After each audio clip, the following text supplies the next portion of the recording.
바울이 받은 위로와 기쁨. 바울은 고린도 교회를 사랑했습니다.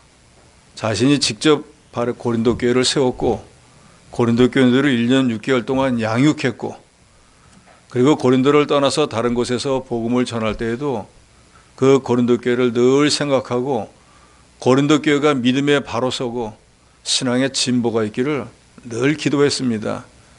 그런데 바울의 소망과는 달리 고린도 전서에 또 고린도 후서 초반에 보면은 고린도 교인들이 사도 바울에서 받은 참된 진리를 내버리고 거짓 선지자, 거짓 교사들이 와서 사도 바울이 진짜 사도가 아니다, 사례를 받지 않은 것은 나중에 교회를 통째로 차지하려고 하는 거다 하는 헛된 미혹된 말을 할 때 거기에 미혹되고, 또 바른 진리에서 벗어나서 고린도 전서에 있는 것처럼 자기가 좋아하는 교역자를 따라서 이런저런 당파를 만들고 하나님이 제일 싫어하는 우상을 섬기고, 성도들 간에 서로 이익이 상충되면 하나님이 금지한 법정 송사를 하고, 이런 여러 가지 지금 신약시대의 교회에 일어나는 그런 일들이 비일비재하게 일어났습니다. 그러니까 자기가 세우고 가르쳐서 진리로 점점 만들어져서 믿음이 좋은 교회로 소문이 나야 되는데 오히려 분란이 있고 어려움이 있다는 얘기를 들 때마다 사도 바울은 마음이 아팠습니다. 그래서 고린도 전서, 고린도 후서 편지를 보내어서 바로 하지 못하는 것은 책망하고 회개하고 돌아서기를 권면하고, 그러다가 또 바울이 직접 한번 가기도 했는데 그 교회를 세웠고 가르쳤던 설립자가 왔는데도 거짓 선자들에게 미혹이 돼서 이 사람 정말 사도도 아니면서 와서 자기가 주인인지 행세한다 하고 오히려 홀대하는 바람에 책망하러 갔다가 제대로 하지도 못하고 돌아오고 난 뒤에 이 고린도 후서를 통해서 다시금 고린도 교인들에게 권면합니다. 너희 행위가 바로 되지 못했다, 믿음에서 떠났다, 옳은 것과 그런 것을 바로 구분해야 된다, 나는 너희를 위해서 여전히 기도하고 있다, 너희 가운데 있는 악을 내버려야 된다, 너희가 구원받은 목적이 무엇이냐, 하나님의 사람으로 만들어야 되지 않겠느냐 하고 여러 가지 말로 권면을 했습니다. 그런데 그 결과가 이 7장에 보면 이제 나타나서 사도 바울이 고린도 교회로부터 받은 위로와 기쁨에 대해서 기록을 하고 있습니다. 바울이 방문하고 난 뒤에도 여전히 회개하지 않고 돌이키지 않고 고린도 교인들이 이전에 하던 행위를 계속해서 나갔는데 이 디도를 통해서 다시 권면했더니 디도가 돌아와서 보고하기를 고린도 교인들이 다 회개하고 돌아섰습니다. 다시 이제 믿음으로 살기로 결심을 했습니다 하는 얘기를 들을 때 사도 바울이 이 목회의 기쁨을 누렸다 하는 게 오늘 본문의 내용입니다. 그래서 사도 바울은 1절로 3절에 무엇보다도 성도는, 구원받은 백성은 자신을 깨끗하게 해야 된다 하는 것을 말하고 있습니다. 1절에 보면 그런즉 사랑하는 자들아, 이 약속을 가진 우리는 하나님을 두려워하는 가운데서 거룩함을 온전히 이루어 육과 영의 온갖 더러운 것에서 자신을 깨끗하게 하자 그랬습니다. 1절에 그런즉 사랑하는 자들아, 이 약속을 가진 우리는 했는데 여기서 말하는 약속은 이 앞장이었던 6장 14절 이하에 언급한 믿지 않는 자와 멍에를 함께 매지 말라 하는 그것에 대한 결론입니다. 그래서 공동번역을 1절을 이렇게 번역을 하고 있습니다. 그러므로 사랑하는 여러분, 우리는 이런 약속을 받았으니 우리 몸과 심령을 조금 더 더럽히지 말고 깨끗하게 지켜서 하나님을 두려워하는 생활을 하며 완전히 거룩한 사람이 됩시다. 한마디로 사도 바울이 6장 13절에 보면 어떻게 하나님과 벨리알이 같이 있을 수 있겠느냐, 선과 악이 어떻게 있고 빛과 어둠이 어떻게 있을 수 있겠느냐, 우리는 그리스도의 빛을 받아 거룩한 사람이 되었으니까 죄를 멀리해야 되지 않겠느냐, 우상을 버려야지, 당파싸움 하지 말아야지, 법정소사하지 마는 것이 당연하지 않느냐 하고 사도 바울이 말했던 그것들. 그래서 하나님의 약속은 뭔가 하나님의 성도들과 함께 하실 것이라는 거예요. 임마누엘이시잖아요. 우리와 함께 계시는 그 약속을 가진 우리는 하나님 우리가 함께 계시니까 그 하나님 앞에 우리가 죄 짓는 삶을 살 수 없잖아요. 하나님은 어떤 하나님입니까? 공의 하나님이잖아요. 잘한 건 잘했다고 하고 못한 건 못했다고 하는 하나님이 내 등 뒤에서 나를 보고 계시는데 그 하나님 앞에 두렵고 떨림으로 살아야 되지 않겠습니까? 그래서 이제는 하나님이 지금 나를 보고 계신 줄 알고 이 세상에 그동안 살아왔던 육과 영의 더러운 곳에서 이제는 그것을 좀 내버리고 하나님을 점점 닮아 나가서 거룩한 삶을 살아야 된다라고 하는 것이 바로 1절에 있는 말씀입니다. 우리가 새벽에 지금 레위기를 상고하고 있는데 레위기서의 주제는 딱 한 가지예요. 하나님이 거룩하니까 너희도 거룩하라는 거예요. 제사를 왜 지냅니까? 죄사함을 받기 위해서 죄 지는 거예요. 그러면 죄사함을 받는다는 건 뭐예요? 죄덩어리가 이제 깨끗해졌다는 거예요. 깨끗해지고 난 뒤에는 그 깨끗함을 유지하는 게 중요한 거지. 또 죄 짓고 또 회개하고 또 짓고 그게 무슨 의미가 있겠습니까? 그래서 그 레위기에 우리가 상고하고 있지만 매 말씀마다 내가 거룩하니 너희도 거룩한 말이 끊임없이 나옵니다.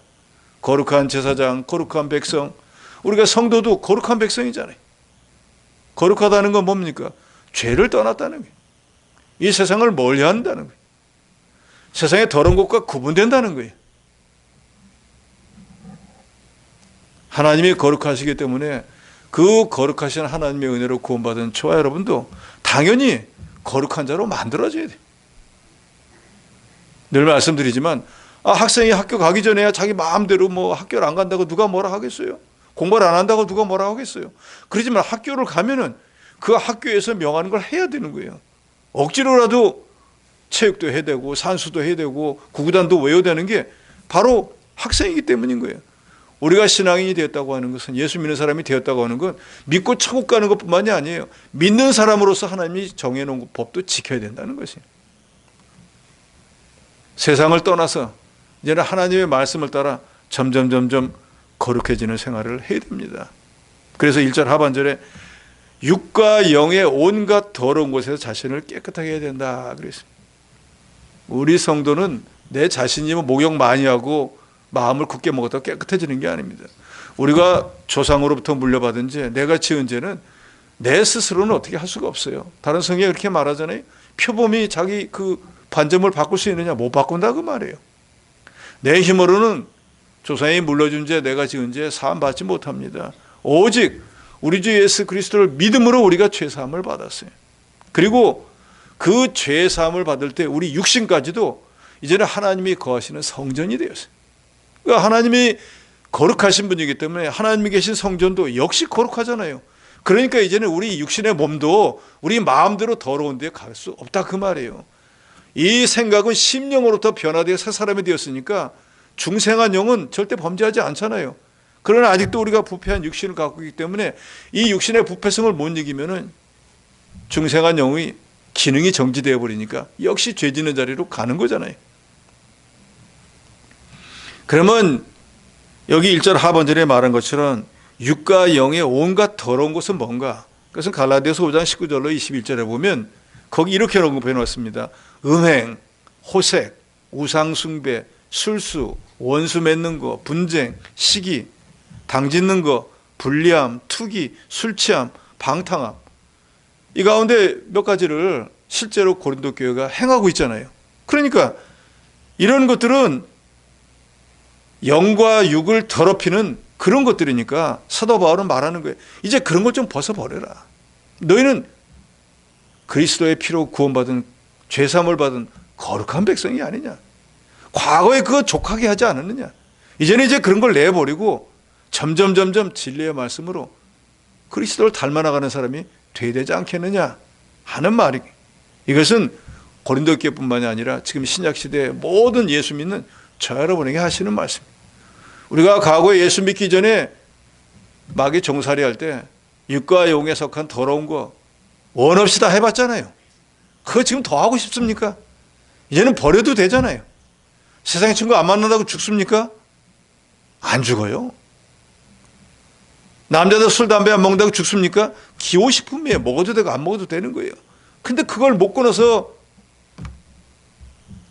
덕을 못 세우는 사람들이 얼마나 많냐 그 말이에요. 그만하면 족하지 않아요. 그 정도 해봤으면 되지 않습니까?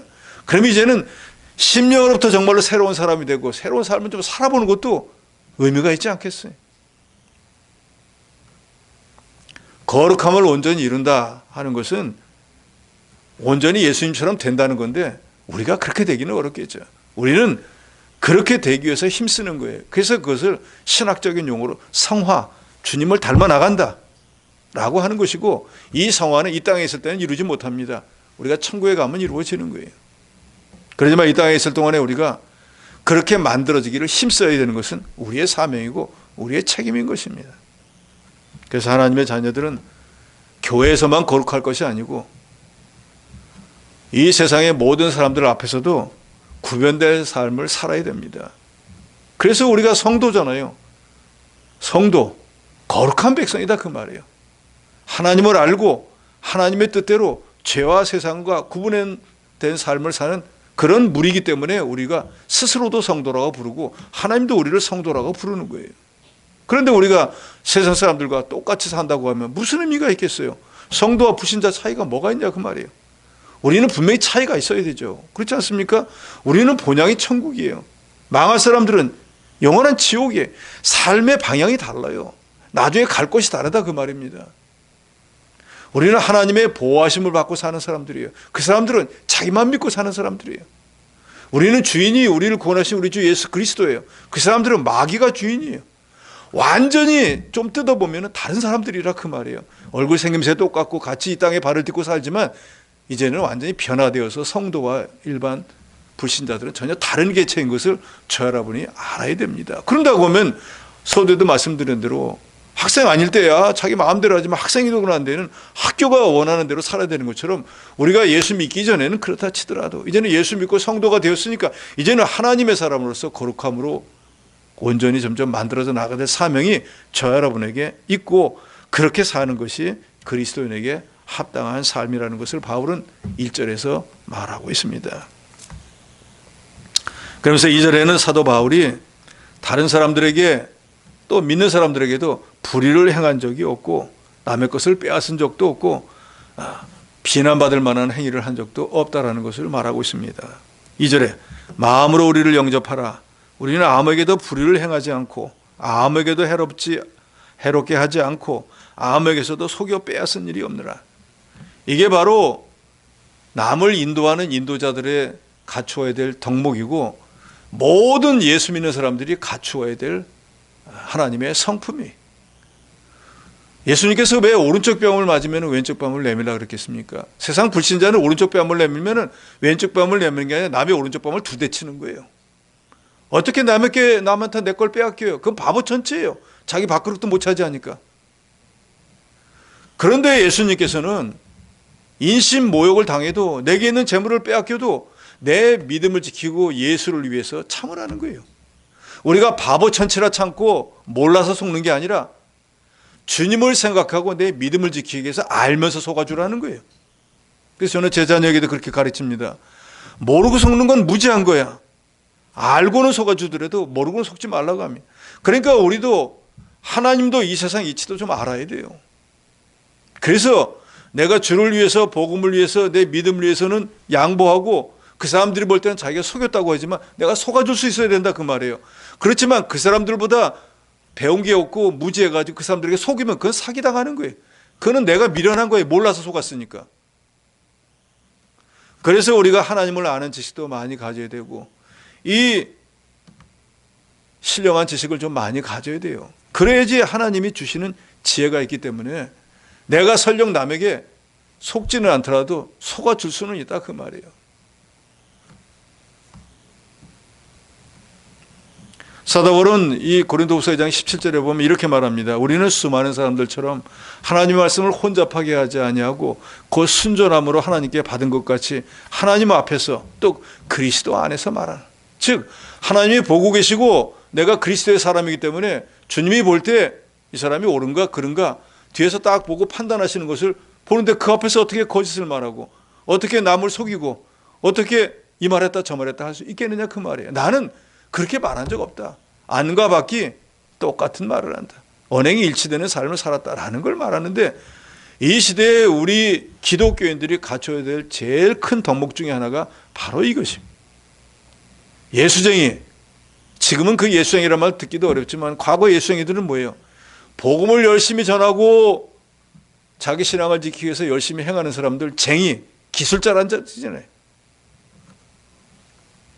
다른 건 몰라도 저 사람은 그건 똑바로 잘하는 사람이야 라고 할 때 예수쟁이라는 얘기예요. 이 시대에는 예수쟁이들이 다 어디 가는지 모르겠어요. 다 자기 유익을 위해서 믿는 사람들이잖아요. 뭔가 뭐만 수만 틀렸다 하면은 뭐 교회를 그렇게 사랑한다고 하다가 언제 내가 사랑했는가 하고 싹 돌아서는 그런 시대가 되어버렸잖아요.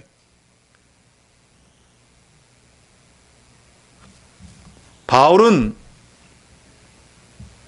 사람들에게 불의를 행하고 고린도 교인들에게 손해를 주고 결국은 교회를 차지할 거라는 까닭없는 비난을 들을 때에도 그 사람들과 싸우고 다투지 않았습니다.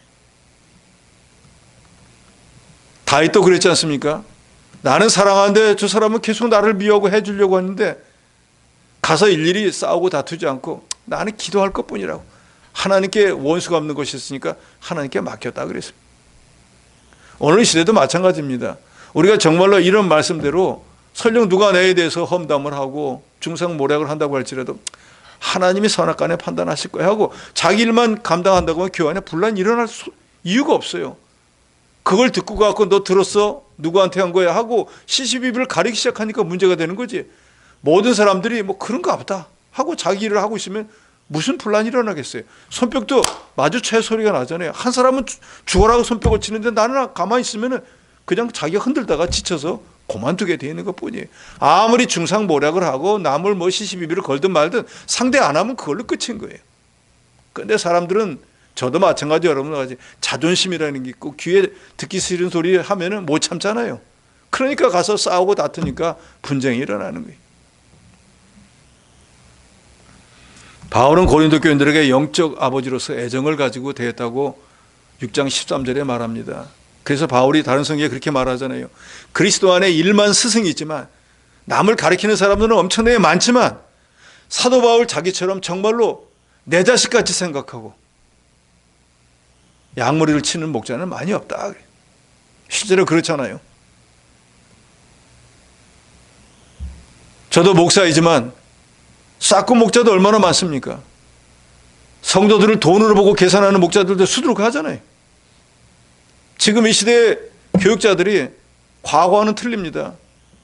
어느 교회 가라고 하면은 그 교회의 형편이 어떤가 미리 다 알아보고 어려울 것 같으면 안 가고 그런 교육자들도 쎄 발렸어요. 그런데 우리 교육자는 예레미야 선지자처럼 하나님이 가라고 하면 가고 전하라고 하면 전하는 거예요. 그 기본조차 안 돼가지고 가서 뭘 가르치고 어떻게 양머리를 이끌겠어요. 바울은 아버지와 같은 마음으로 고린도 교인들을 대했습니다. 그러나 안타깝게도 고린도 교인들은 그 아버지같이 자기들을 대하고 그릇된 것을 책망하고 바른 길로 인도하려고 하는 사도 바울의 그 뜻을 이해하지를 못했어요. 그리고 오히려 자기들을 정말로 올무로 잡아가지고 자기들 유익을 취하려고 하는 그 거짓 선지자들이 하는 말은 잘 듣고 그 사람을 따라갔어요.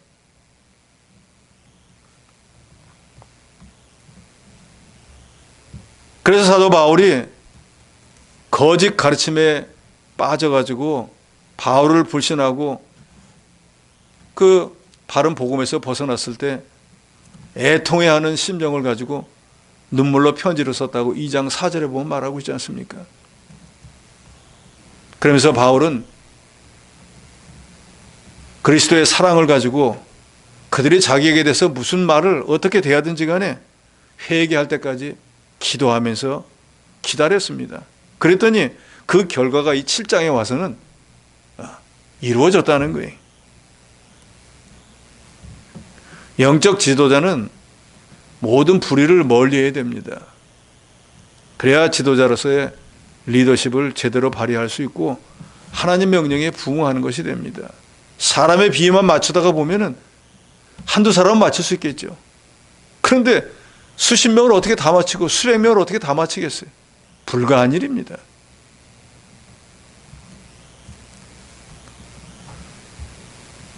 저와 여러분 구원받은 모든 성도들은 바울처럼 하나님 앞에서 깨끗한 삶을 살기 위해서 힘써야 됩니다. 그리고 무엇보다도 남을 인도하는 위치에 있는 인도자들은 양무리의 본이 되어야 돼요. 사무엘상 12장 3절에 보면 사무엘이 모든 이스라엘 백성들 앞에서 이렇게 말합니다. 내가 여기 있나니 여호와 앞과 그의 기름 부은 자 앞에서 내가 내게 대하여 증언하리라. 내가 누구의 소를 빼앗았느냐, 누구의 나귀를 빼앗았느냐, 누구를 속였느냐, 누구를 압제하였느냐, 내 눈을 흐리게 하는 뇌물을 누구의 손에서 받았느냐. 그리하였으면 내가 그것을 너에게 갚으리라. 이제 사울을 왕으로 세우고 사무엘 선지자는 더 이상 백성들을 직접 다스리는 일을 안 합니다. 그러니까 그 앞에서 마지막 사사직이 종료됨을 알리면서 묻습니다. 내가 너희들을 다스리면서 그동안에 너희들 것을 뭐 빼앗은 적이 있느냐? 포악한 말로 너희에게 압제한 적이 있느냐? 있으면 얘기를 해봐라. 사무엘 선지자가 이렇게 말한 건 자기가 하나님 앞에서 떳떳하기 때문에 그렇게 얘기했어요. 그랬더니 온 이스라엘 백성들이 그런 적 없습니다. 당신은 정말로 하나님의 종으로서 신실하게 당신의 일을 잘했습니다 하고 온 이스라엘 백성들이 인정했다 그랬어요.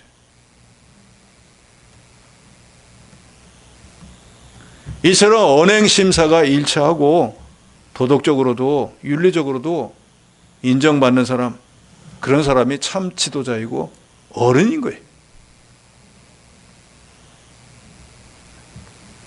레위기서에도 보면 제사장이 어른이다 라고 그랬습니다. 제사장이 나이 어린 제사장도 있는데 왜 어른이라고 하는가? 하나님 앞에 자신을 깨끗게 하고 제사 지내는 일을 하면서 하나님의 뜻대로 백성을 다스리기 때문이에요. 그러니까 나이가 많고 적고의 문제가 아니고 하나님의 일을 하기 때문에 백성들의 어른으로 하나님 인정해 주시는 거예요. 이 시대에 우리 교회, 모든 교회 직분자들, 또 남을 인도할 위치에 있는 사람들은 자신이 바로 그런 사람이 되도록 애써야 됩니다.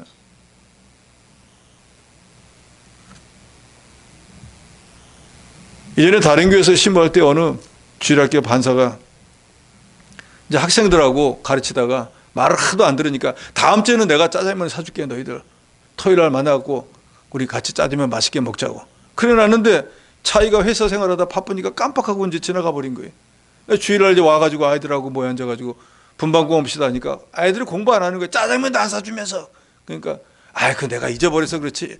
하나가 그러니까 셋이 잊어버리기는 뭐 약속하고 뭐 지키지도 않으면서 뭐 공부하면서 공부 안 하는 거예요. 그러니까 이놈 자식들이 왜 공부를 안 하고 그랬더니 자기도 약속 안 지키면서 하니까 얘기가 안 되는 거예요. 가르치는 스승이 약속해놓고 안 지키니까 아이들이 뭐 말을 안 듣는 거예요. 근데 거기 앉아갖고 이놈 자식들 안 돼 공부하자 하면 되냐 그 말이에요. 아주 우스갯소리 같지만 여러분 생각해 보세요. 교육자인 제가 여러분들한테 이 말 해놓고 딴 데 가서 저 말하면 여러분들이 제 말 듣겠어요? 안 듣는다고요. 너나 잘하세요. 하물며 3살짜리 아이들도 선생님이 그 약속 하나 안 지켰다고 말을 안 듣는데 누가 듣겠습니까? 우리 믿는 사람들이 하는 말이 언행 일치가 안 되면 세상 불신자가 우리를 어떻게 믿겠어요? 저희 학생이들은 말만 하고 믿을 게 없어. 이렇게 돼버린 게 현실이다 그 말이에요.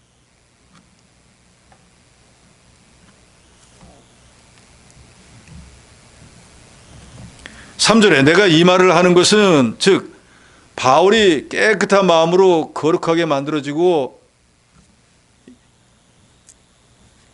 불의를 행치 않은 것을 너희들에게 말하는 이유는 너희를 정죄하려고 하는 것이 아니고 내가 이전에 말했거니와 너희가 우리 마음에 있어 함께 죽고 함께 살고자 함이라. 그러니까 내가 그런 삶을 살고 있으니까 너희도 그런 삶을 사는 사람으로 만들기를 원했기 때문에 내가 너에게 이 말을 하는 거지, 나는 이렇게 깨끗한데 너희는 왜 그렇게 못 사냐 하고 책망하기 위한 게 아니라는 거예요. 내가 인도자로서 너에게 이렇게 가르쳤으면 제자인 너희들도 나 같은 삶을 살아야 되는 게 마땅한데 왜 너희는 그렇게 못했느냐. 우리가 마땅히 그런 사람이 되어야 되지 않겠느냐라는 것을 말하고 있다는 거예요. 4절에 나는 너희를 향하여 담대한 것도 많고 너희를 위하여 자랑하는 것도 많으니 내가 우리의 모든 환난 가운데서도 위로가 가득하고 기쁨이 넘치도다. 바울이 고린도 교인들이 잘못한 것을 지적하고 또 그들의 사랑이 식은 것을 지적했습니다. 근데 그런 모든 것들은 너희가 왜 그 모양이야? 그래가지고 되겠어? 하고 부끄럽게 만들게 하기 위한 것이 아니고 너하고 나하고는 떨어져 있더라도 우리는 공동체, 너희가 살면은 나도 살고 너희가 죽으면 나도 죽는 그리스도 안에서 공동체인데 너희가 바로 하지 못하니까 내가 너무 마음이 아프고 너에게 대한 좋은 소식이 들리지 않으니까 내 마음이 너무 괴롭다라는 걸 말하고 있습니다. 그렇기 때문에 사도 바울은 자기의 전 생애를 통해서 자기가 세우는 모든 교회들이 잘 되기를 소망하고 혹여나 그렇지 못한 소식이 들릴 때 늘 마음 아프고 그 성도들이 바로 서기를 늘 기도했습니다. 그래서 바울은 자기가 이 고린도 후서의 편지를 보면 내가 몽둥이 막대기를 가지고 너에게 나가랴. 내가 가기 전에 너희들 회개해야 된다. 그렇지 않으면 이제 내가 가서 너희들을 치려하면 너희는 큰 화를 당할 수도 있고 어려움에 빠질 것이다 하고 경고하기도 했었습니다.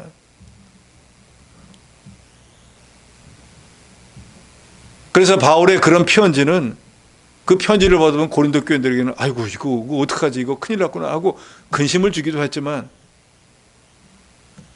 또 바울은 이게 내가 이 편지를 보낸 게 잘한 건가 괜시리 또 이 성도들 마음을 아프게 한 건 아닌가 하고 바울에게는 후회를 주었지만 이제 이 7장에 와서 보면은 그로 인해서 이 사람들이 바로 서게 됐고 회개하게 됐고 내가 원하는 대로 되었으니까 참 잘 되었구나 하고 기쁨을 안겨주었다 그랬습니다.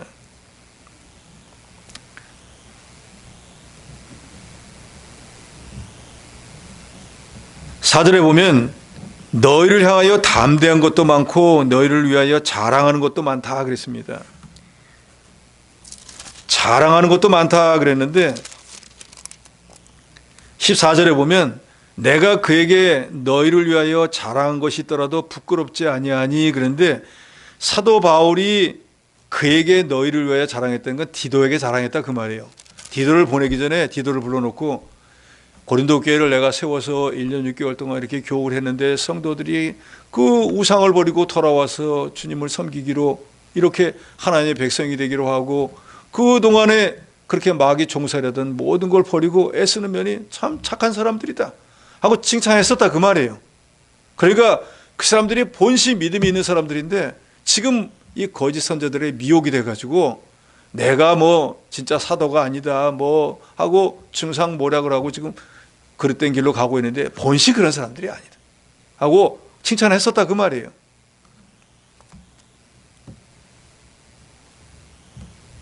그런데 바울이 이렇게 디도에게 고린도 교인들이 이런 사람들이라고 자랑했던 것은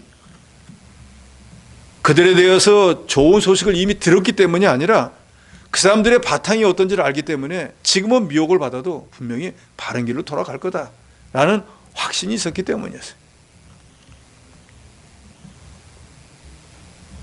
그래서 이제 우리가 지금 읽고 있는 5절로부터 16절까지는 이제 디도가 돌아와서 고린도 교회 교인들이 회개하고 돌아서서 스승님을 다시 참 선지자로 사도로 인정하고 있습니다 라고 하는 것을 전해줄 때 사도 바울은 원래 자기가 목적했던 그 편지를 통해서 이 사람들을 이렇게 하면 좋겠다는 것이 이루어졌기 때문에 그것을 기뻐했고 디도가 가서 보니까 스승님이 말한 대로 정말 그렇네 하니까 그걸 들을 때 또한 더욱 기뻤다는 거예요. 그것이 바로 자기의 자랑거리가 되었다 그 말이에요.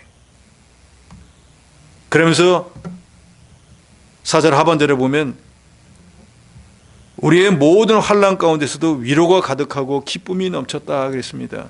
디도가 바울에게 돌아와서 그 소식을 전한 것이 바울에게 위로가 되고 기쁨이 된 것은 몇 가지 이유가 있습니다. 디도가 돌아와서 다시 바울을 도와줄 수 있게 되었으니까 예를 들어가지고 고린도 교회 갔더니 문제가 너무 복잡해갖고 디도가 그 문제를 해결하려고 못 오고 있으면은 바울이 홀로 있을 것인데 문제가 잘 해결돼서 디도가 돌아와서 자기를 돕게 되었으니까 기쁘고 또 디도에게 편지를 주어서 고린도 교회에 보낼 때 이 사람들이 지금 이런 상태라고 하면 내가 보낸 디도를 받아들일까 또 디도가 가서 뭘 가르친다고 하고 교훈한다고 할 때 그 말씀을 받을까 하고 염려 근심 걱정이 되는 것이 있었는데 의외로 디도를 하나님의 종으로 여기고 나이가 적다고 경험이 없다고 무시하지 않고 환대해서 돌려보낸 걸 볼 때 너무 마음이 기쁘고 즐거웠다는 것입니다. 또 디도를 통해서 고린도 교회가 바울이 원하던 대로 아직도 사도 바울을 자기들의 스승으로 사도로 인정하고 그동안에 사도 바울을 실망시켰던 여러 가지 일들에 대해서는 회개하고 돌아섰다고 하는 그런 소식을 들었을 때 사도 바울은 큰 위로와 기쁨을 얻게 되었다는 것을 7절에 말하고 있습니다.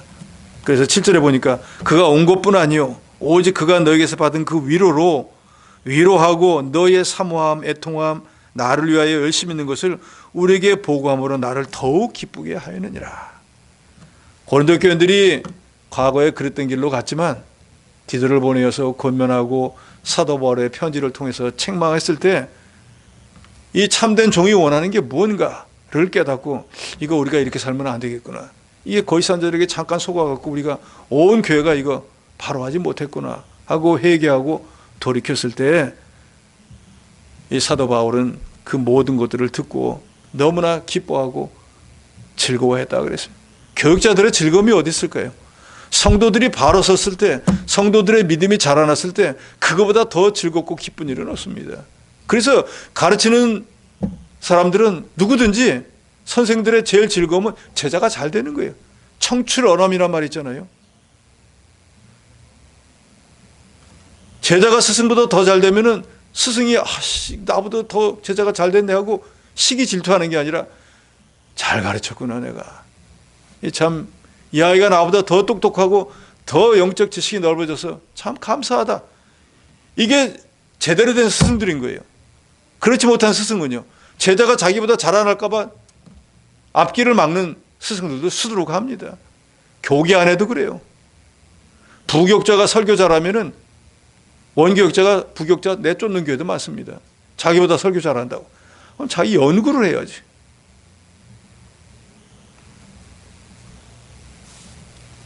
그런데 8절로 12절에 보면은 바울이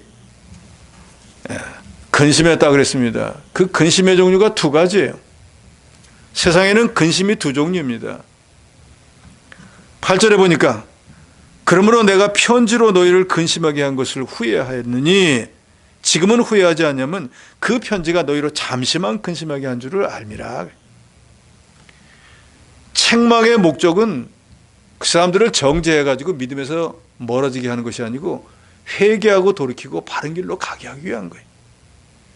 치리의 목적도 잘못했으니까 정죄해가지고 교회에서 내쫓으려는 게 아니라 죄를 회개하고 돌이켜서 그 교회의 구성원으로서 부끄러움이 없는 삶을 살게 하기 위한 거예요. 바울이 편지로 고린도 교인들을 책망했기 때문에 책망한 바울은 또 근심을 했습니다. 이거 사람들이 또 얼마나 마음이 아플까. 그렇잖아요. 정상적인 사람은 부모도 자녀를 예를 들어서 책망하고 매를 때리면 기분 좋아하는 사람이 누가 있겠어요. 이러면 안 되는데 이게 어쩔 수 없이 내가 참 너무 말을 안 들어서 그랬다. 그러지 그걸 즐기는 사람이 어디 있겠느냐 말이에요. 그는 병자예요. 고린도 교인들이 책망을 잘 받아서 회개하면 좋겠지만 책망을 받고 난 뒤에 아니 우리만 잘못했나 다른 교회도 괜찮던데 하면서 이 사람은 꼭 우리만 보고 뭐라고 해서 오히려 삐뚤어져 나갈까 봐 그걸 근심했다는 거예요. 스승의 원래 뜻이 뭔지를 모르고 그러잖아요. 자녀들도 어떤 자녀는 그런 자녀 있잖아요. 자기 잘못을 생각하고 자기한테 책망하는 것만 갖고 뭐라고 하는 사람이 있어요. 그런데 왜 책망을 받게 되는지를 바로 알아야죠. 그래서 잠언 25장 12절에 보면 슬기로운 자의 책망은 청종하는 귀에 금고리와 정금장식이다 이렇게 말해요. 정말로 슬기로운 사람은 이게 무슨 말인가 왜 내가 책망을 받는가 잘 알고 그걸 달게 받아들이면은 그게 금고리와 금장식처럼 자기를 더 영화롭게 하고 더 존귀한 사람으로 만들어준다는 거예요. 그런데 나만 그런가? 그리고 책망하는 사람은 자기는 잘하나? 그리고 책망을 받지 않은 사람은 결국은 잠언 19장 1절에 이렇게 말하죠. 자주 책망을 받으면서도 목이 고준 사람은 갑자기 패망을 당하고 피하지 못하리라. 그래서 우리가 구약 성경에도 보면은 어떤 사람은 책망을 받을 때 잘못했습니다 하고 회개 돌이키는 사람이 있고 어떤 사람은 책망을 받으면은 이게 사람 많은 데서 왜 나를 이렇게 핀잔을 주고 비방하는 거야? 두 종류의 사람이 있습니다. 간음죄를 짓고 살인죄를 지었던 다윗은 하나님의 선지자인 나단이 와가지고 당신이 바로 그 죄진 사람이야 라고 할 때 왕에다 대고 당신이 죄 지은 자라고 할 때 내가 하나님 앞에 범죄했다 하고 즉시 회개합니다. 그런데 사울은 똑같은 왕인데 사무엘 선지자가 와가지고 왜 하나님 말씀대로 안 했습니까? 하니까 이 백성들을 많은 데서 나를 핀잔을 주면 어떻게 해? 하면서 사람들 면전에서 자기 면이 깎이는 그 면만 생각을 하고 회개를 안 합니다. 도시. 그러니까 못 알아들으니까 다시 사무엘 선지자가 말하잖아요. 하나님이 제사 지내는 거 좋아합니까? 수양의 기름 좋아합니까? 하나님은 순종하는 걸 좋아합니다. 그 말이 무슨 소리인지 못 알아듣는 거예요. 결과가 어떻게 됩니까? 죄는 다윗이 더 큰 죄를 지었는데 나단 선지자가 말합니다. 회개하는 즉시 이렇게 말해요. 이 죄로 인해서 당신은 죽지 않습니다. 즉 육신의 죽음을 당하지 않는다는 거예요. 그러나 죄를 지었으니까 집안에 재화가 일어나서 환난을 당하게 될 거예요. 그 신문대로 거둔 거니까. 근데 사울은 그럽니다. 끝까지 나하고 같이 가서 제사 지내고 나하고 같이 돌아갑시다 하고 회개 안 하는 거예요. 그런데 그 밤에 하나님이 나타나서 내가 그를 버렸노라, 다른 왕을 이미 세웠노라 하고 왕에서 아예 떨어져 버립니다. 그날 이후로 하나님은 사울에게 다시 나타나지 않습니다. 그래서 사울은 그때로부터 정신병으로 혼돈해지고 영적 흑암을 만나서 죽을 때까지 고생하다가 마지막 순간에 길보아산에서 죽을 때는 새 아들이 전사하고 자기도 자기가 스스로 칼에 찔려서 자살하는 비극이 일어나 버리고,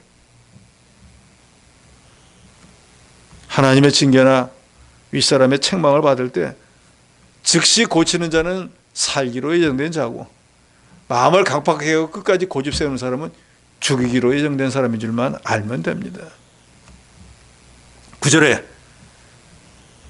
하나님의 내가 지금 기뻐함은 너희로 근심하게 한 까닭이 아니요 도리어 너희가 근심함으로 회개함에 이른 까닭이라. 너희가 하나님의 뜻대로 근심하게 된 것은 우리에게서 아무 해도 받지 않게 하렴이라.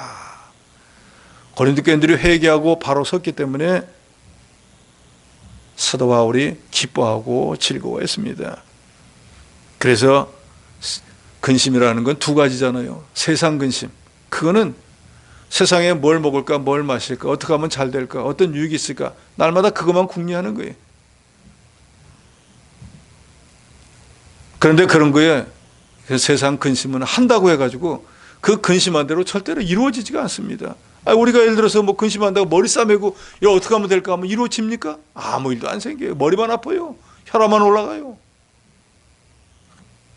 그래가 결국은 그 세상 근심은 낙담과 좌절로 자기를 멸망시켜야 됩니다. 그렇지만 오늘 본문에 말하는 하나님의 뜻대로 하는 근심, 10절에 하나님의 뜻대로 하는 근심, 후회할 것이 없는 구원에 이르게 하는 회개를 이루게 하고 세상 근심은 사망을 이루게 한다. 바로 이 말입니다. 그러니까 세상 근심은 해봤자 결국은 자기만 망하게 만드는 거예요. 그런데 하나님의 뜻대로 하는 근심, 이거 기도 생활을 이렇게 못해서 문제인데, 이거 예배를 제대로 참석 못해서 이거 큰 문제다. 이거 내가 직분을 받아가지고 이거 바로 하지 못해서 이거 하나님 앞에 죄가 되는데, 하나님 앞에 이거 마땅히 드려야 되는데 나를 위해서 써버렸는데 이거 잘못됐네. 이런 것들이 바로 하나님의 뜻대로 하는 근심이에요. 그러니까 이런 것들은 자기 영혼을 점점 거룩하게 만들어 나갑니다. 이런 근심이 많을수록 하나님이 그 사람을 더욱더 붙잡아 주시고 구원에 이르도록 합니다. 그래서 바울은 말하는 거예요. 하나님의 뜻대로 하는 근심은 구원에 이르게 한다. 그래서 내가 너에게 그걸 보내놓고 나서 내가 근심이 되었었는데 사람들이 그랬던 길로 더 나가면 어떻게 할까 하는데 오히려 나중에 보니까 너희가 회개하고 돌이켰으니까 바울 말대로 하나님의 뜻대로 하는 근심은 후회할 것이 없는 구원에 이르게 하는 것이. 11절에 보라 하나님의 뜻대로 하게 된 이 근심이 너를 얼마나 간절하게 하며 얼마나 변증하게 하며 얼마나 분하게 하며 얼마나 두렵게 하며 얼마나 사모하게 하며 얼마나 열심히 있게 하며 얼마나 벌하게 하는가. 너희가 그 일에 대하여 일체 너희 자신의 깨끗함을 나타내었느니라. 이 말이 좀 어려운데 공동 번역은 쉽게 번역을 했습니다. 여러분이 하나님의 뜻을 따라서 겪은 바로 그 상심이 여러분에게 이루어진 것이 얼마나 많습니까? 여러분은 열심을 가지게 되었고 자신의 무죄를 입증하게 되었고 의분이 생겼고 두려워할 줄 알게 되었고 그리워하는 마음과 헌신하려는 마음이 생겼고 악을 징벌할 줄 알게 되었습니다. 이리하여 여러분은 그 사건에 있어서도 조금도 잘못이 없었다는 것을 훌륭하게 증명했습니다. 그러니까 바울이 말하는 거예요. 너희가 그동안에 분란이 일어나고 여러 가지 모두 한 것이 너희 잘못이 아니라 너희를 미혹했던 거짓 선지자, 거짓 그 교사들의 그것을 따라갔기 때문이니까 결국 그 잘못의 원인은 그 거짓 선지자, 거짓 교사들에게 있었던 거고 너희들은 아니었다. 고린도 교인들이 바울의 책망을 하나님의 책망으로 받고 회개하고 깨끗한 자로 나타났습니다. 그래서 이제는 고린도 교회가 믿음으로 바로 서게 되었어요. 이 책망을 받을 때 고린도 교회는 스스로 죄를 물리칠 수 있는 능력이 없었습니다. 그런데 지금 죄를 회개하고 돌아설 수 있었던 것은 바울의 책망과 바울이 또 디도를 보내서 권면했기 때문에. 그러니까 이런 일이 없다고 그냥 네 가지로 더 버렸으면 그대로 있다가 고린도 교회는 그릇된 길로 나가서 어떤 교회가 될지 누구도 알 수가 없었어요.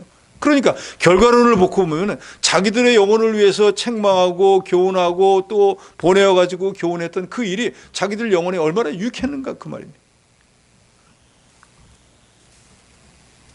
그래서 13절에 보면 바울이 이런 말미암아 우리가 위로를 받았고 우리가 받은 위로 위에 디도의 기쁨으로 우리가 더욱 많이 기뻐하면 그의 마음이 너희 무리로 말미암아 안심함을 얻었습니다. 이 말은 결국 고린도 교회가 회개하고 바로 선 것을 디도를 통해서 내가 들으니까 가서 직접 보고 들은 디도가 마음이 좋아가지고 기뻐하고 와서 내게 전함으로 내가 그 말일 때 나도 역시 기쁘고 위로를 받고 즐거워졌다라는 것을 말하고 있습니다.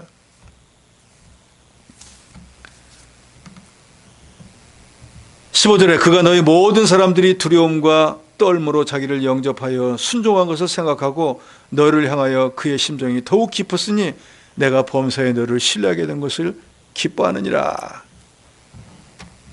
고린도 교인들이 그래도 믿음이 있었던 증거는 바울의 책망을 받아도 자기가 사도도 아니면서 우리를 왜 책망해 하고 그동안에는 거역했던 사람들인데 디도를 보내어서 권면했을 때 디도는 사도 바울과 비교할 수가 없어요. 디도는 사도 바울이 그러잖아요. 내 영의 아들이라고 그랬단 말이에요.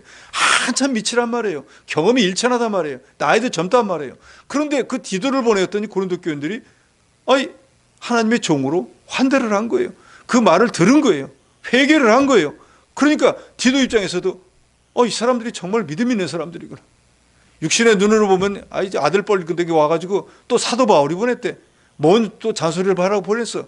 뭘 회개하라는 거야 하고 그 거짓 자들의 믿음의 미혹을 받았으면 그대로 갈 것인데 이번에는 가서 보니까 하나님의 말씀으로 듣는 거예요. 회개하는 거예요. 돌이키는 거예요. 그러니까 말씀을 전했던 디도가 마음의 기쁨으로 이 참 우리 스승이 나 보낼 때 이 고린도 교인들이 지금은 미혹에 빠져 그랬지만 원래는 믿음 있는 사람들이야 라고 했던 말이 정말 진짜구나 하고 자기 스승의 말도 믿게 되었고 고린도 교인들의 믿음도 확인하게 되었고 돌아와서 사도 바울에게 그 말을 전할 때 그 말을 들은 사도 바울은 봐라 내가 고린도 교인들이 그런 사람들에게 맞지 않느냐 하는 그 말도 서로 일치가 되고 그러니까 고린도 교인들은 회개해서 바로 서서 복이 있고 디도와 사도 바울은 그 영혼들을 다시 바른 길로 인도했으니까 기쁘고 즐겁게 되었다는 것입니다. 그러니까 여기서 우리가 알 수 있는 것은 우리가 신앙생활 하다가 그릇된 길로 나갈 수도 있습니다. 그러잖아요. 무엇이 마음에 안 들어가지고 실족할 수도 있어요. 그러나 그럴 때 영의 인도자들이 권면할 때 그것을 사람의 말로 받지 말고 하나님의 말로 받고 돌이키는 자가 복이 있다는 거예요. 사울처럼 끝까지 자기 고집을 세우고 나가면 결국은 자기를 멸망시켜버리고 마는 것입니다. 가르치는 자의 즐거움과 기쁨은 오직 가르침을 받는 자들이 가르침을 잘 받고 특별히 우리 하나님의 교회에서는 히브리서에 보면 나오잖아요. 자기를 인도하는 자에게 복종하고 순종하라고 합니다. 이유는 뭔가? 내 영혼에 유익하기 때문에. 내 믿음에 유익을 주기 때문에. 왜? 그 사람들은 날마다 성도들의 영혼을 위해서 기도하고 혹시나 그 사람들이 그릇된 길로 가면 이거 왜 이러지 하고 마치 내가 해야 될 일을 대신해서 걱정하고 염려해 주는 사람이기 때문에 그 사람들의 마음을 즐겁게 못 해놓으면 마음대로 해. 자기 하고 싶은 대로 해놓으면 나는 하나님께 버림받은 자가 돼버리기 때문이에요. 그래서 우리가 저도 마찬가지 여러분도 마찬가지 영적 인도자의 인도를 잘 받아야 되는 이유는 내 영혼에 내 믿음에 유익하기 때문입니다. 고린도 교회가 여러 가지 분쟁으로 인해서 사도 바울이 늘 염려하고 근심하고 기도했는데 여기 7장에 와서는 디도를 통해서 교훈한 모든 것들을 잘 받아들이고 모든 그릇된 길에서 회개하고 돌이키고 바로 섰기 때문에 사도 바울이 위로를 받았고 그 소식을 들을 때 마음이 흡족하고 기쁘다고 했습니다. 우리가 고린도 교인들처럼 그릇된 일이 있을 때 영의 인도자의 인도를 잘 받아 회개하고 돌이킨다고 하면 교회가 잘 되어지고 자기 영적 신앙이 다시 진보할 수 있고 하나님께 영광을 돌리는 것처럼 우리도 고린도 교인들처럼 그릇된 것이 있으면 회개하고 돌이키고 바로 서는 저와 여러분이 되어야 되겠습니다.